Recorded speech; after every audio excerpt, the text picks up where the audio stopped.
Welcome back to Ferocious Education. This is Ed. Today we're going to be talking about Scott's Miracle-Gro. In this video we're going to dive through due diligence, technical analysis, and what we can find about this one. So without further ado, let's jump right into this one.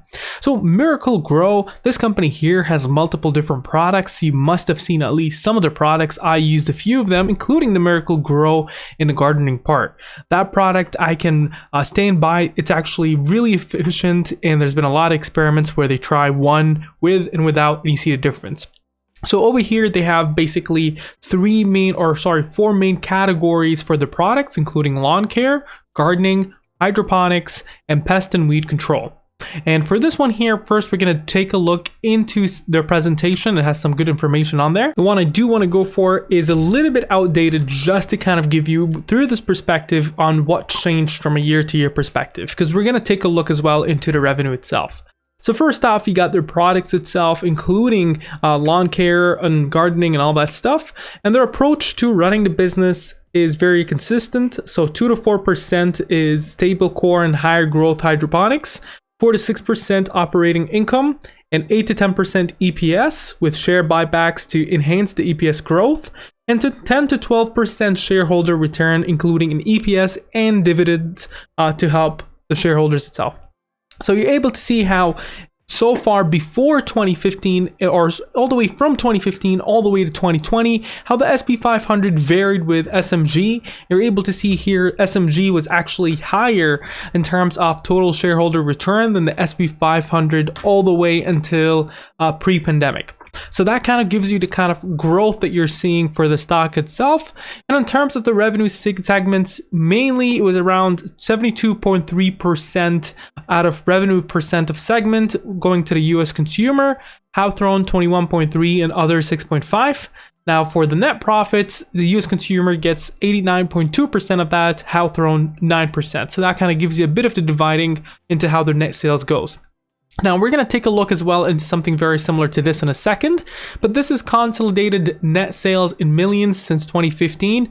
They currently give you around a CAGR of around 8%. So that was a 5-year CAGR. And you're able to see that their net sales growth somewhat is stable. It varies from anywhere between 0.8, and that was in 2018, all the way to 18.5. Nonetheless, you're able to see a really nice growth in millions per year. In terms of the other things like dividends, activities, and everything between, sometimes you get special dividends that would jump this price, for instance, at 105. But overall, you're able to see that the dividends per share has been very close to around between $1.50 and $2. It's been recently in the last 3 years or so above $2, and it's expected to continuously increase. Now, in terms of their products itself, their distribution is either in-store or global supply chains into direct farms and whatnot. Now, in terms of the key trends, the brick and mortar retailers, especially home centers, continue to view lawn and gardens as a destination category.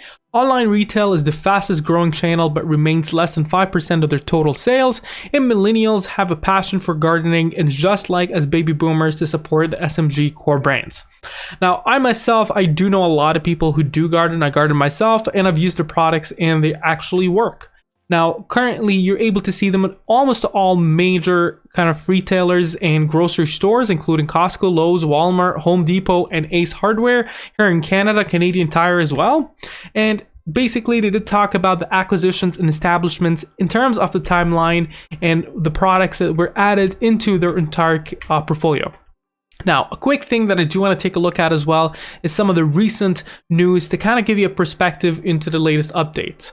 First off, they named a new CFO, Corey Miller. So Corey Miller brings over 20 years of financial and leadership experience. His contribution while the helm of finance for Hawthorne have proved to be invaluable, including the the integration of Sunlight Supply and several other deals that have led to the current Hawthorne portfolio. Now, another one here was back on the 16th of August 2021. They acquired his Flora assets to further bolster Hawthorne gardening portfolio, and that announcement was back again in August. I believe by this time it's actually already completed. And here, the Miracle-Gro company announced a pricing of around $400 million aggregate principal amount of senior notes due to 2032. So this was back on August 10th. You're able to see that it did put some effect onto the stock later on, from around 160 down to 152, not as significant as what you've seen before. So this raising of around $400 million off notes didn't really affect the price as much. Now, they already mentioned that proposed one earlier on. August 10th as well, they announced the creation of a new investment entity to enable investments in the cannabis industry. And so they were trying to also tap into that cannabis industry, which is a very interesting spin for this company. Back on August 4th, you're able to see that some of their information here might have actually been the major contribution to the drop. They dropped from 180 all the way to 164 almost overnight, and that was mainly towards the news that they got in that quarter. So some of the highlights of that quarter as well is the company-wide third quarter sales increased 8%, driven by Hawthorne growth of 48%. U.S. consumer sales decline 4% in quarter 3, remains 19% higher year to date, and consumer POS, which is points of sale dollars, up 4% entering August, driven by POS unit growth of 8%. And you're able to see that they have the Hydrologic acquisition that added approximately $20 million in sales. So all in all, you're able to see just a summary seems to be good at that part. Now, the quick thing here is that the third quarter details, over here, you're able to see for period ending July 3rd, 2021, they had an increase of around 8% in sales to $1.61 billion. And the segment sales declined 4% to $1.05 billion from 1.09. Now, the Hawthorne segment increased by 48% to $421.9 million compared to $285.7 million.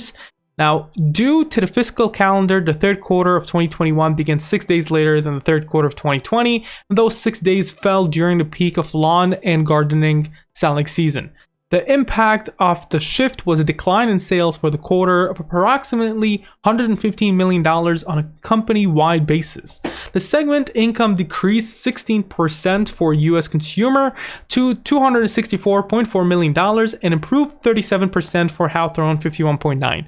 So this sentence could have been actually one of the major drop on there. Another thing that we're looking at is SMGA decreased 18% to $194.1 million, primarily due to lower accruals from annual incentive compensation payments. Now, this all might have actually looked a little bit worse than what you've seen in the last years, as we get to see in the presentation, but nonetheless, it did see a massive reaction from the investors itself. Now, they also gave you a full year outlook, including the company maintaining its guidance of around 17 to 19% sales growth for the US consumer segment, expecting to grow 7 to 9% in the fiscal year 2021, and Hawthorne's expected for the sales to increase 40 to 45%. And the gross margins rate is now expected to decline 250 to 275 basis points, and that might have been the major drive as well to the drop, with SGA expected to be flat to slightly down on a full year basis. Now, on August 3rd as well, they announced the appointment of former Top Build Core CEO Gerald Wallace to its board of directors. Now, if we were to take a look a little bit into their fundamentals, we're also able to see that the price over sales here is massively undervalued compared to the SP 500. So 1.63 versus 3.07, so around half of that. And price over book is 738. That is overvalued than the SP book value to price. Now, from my own perspective, I find that this company is still undervalued when we're seeing those fundamentals. Now, in terms of the last few quarters, we're able to see that their total assets have stabilized around $4.9 billion. And in terms of total liabilities, it's been flat, very close to $3.5 billion.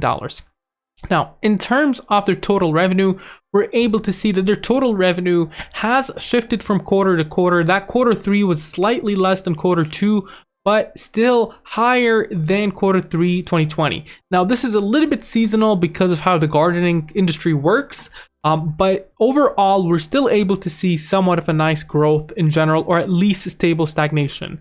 Current net income compared to year over year was 226 versus 203, and in the last quarter was 310 for quarter 2.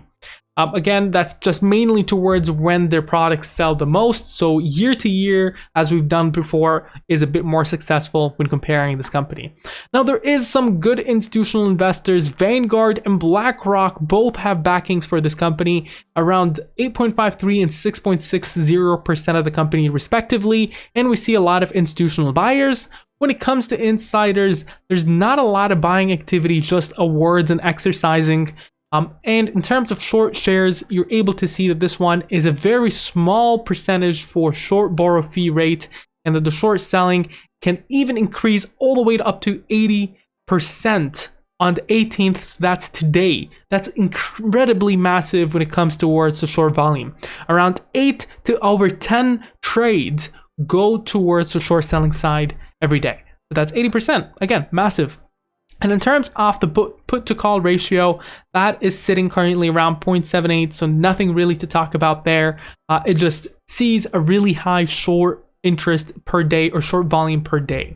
Now, in terms of the short float itself, it's only around 2.2%, so nothing significant there.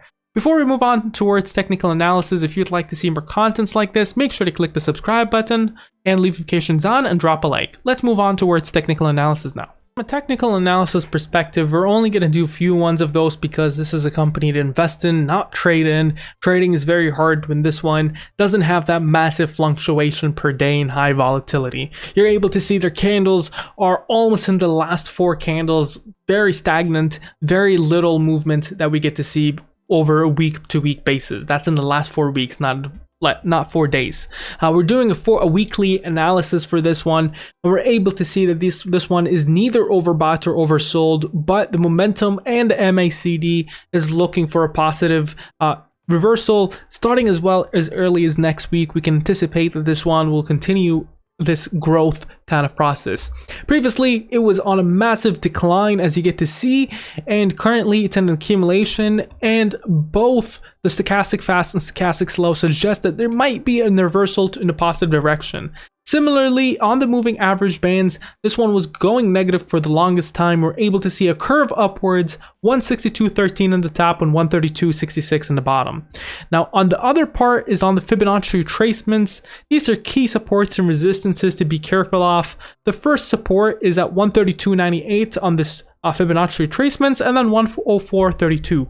Resistances 156.15, 179.32, 212.30, and 254.31. Now, on a price line action, there's a critical support here to be very careful of, 145.35, and then below there, it's 126.61. Below there, it's around 113.26 and down to 99.92. Resistances, there's a few, 152.02, above there 162.50, going to 169.17, 179, and then 198, going up to 225.40 and to 247.96. Now, in terms of analyst recommendations, we do have an average price target of around 209.20, 4 buys, 1 hold. And the last one was from 14 days ago. It's $196 price target from UBS, and I gave it a buy. This person's success rate is around 47%. Last month, we had a $200 from Raymond James. It was a buy. This person's success rate is 61%. And also last month, $257 as a price target. And this one is from Burnring Bank. This person's success rate is 30%. But overall, the average price target currently is around 209.20. Comes to the question to what I think about this one. It's honestly looking like an interesting pick overall. We're able to see that from 2017 all the way to 2020, there wasn't much of a strong movement, and it really starts skyrocketing after the pandemic itself, and it only took around April for it to get back pre-pandemic level jumps around early on February. Now, this one, I would say it has a chance to go back towards the $100 and accumulate on there. Currently, this is looking like an inverse cup. Their fundamentals aren't bad, and their growth strategy seems to be actually effective. This is more of a dividend stock like AT&T, for instance, and other stocks rather than growth stocks where the main value comes in just from buying the stock and selling it after a while. Nonetheless, I do anticipate that this is a nice stock to hold in your bank, hold in your TFSA or Roth account or whatnot, and leave it for retirement. It really is significant, but just keep in mind that 60 cents per share isn't a lot for these stocks, considering the volatility that you've seen year over year. So year over year, you're looking very close to almost a flat ratio, somewhere between either 144 and 168 compared to 138 and 151. So all in all, you would have not lost anything year over year unless you bought in the jump itself, and I do anticipate for it to continue to grow with inflation. What do you think about the sticker? Make sure to mention down in the comments below. Share, subscribe, and like, and have a wonderful day. Now, if you're still here on this video, make sure to drop down below and join our Discord. We have a lot of different things going on, including, for instance, members that gives picks for free. It's not pump and dumps, we just things we think about, swings, etc.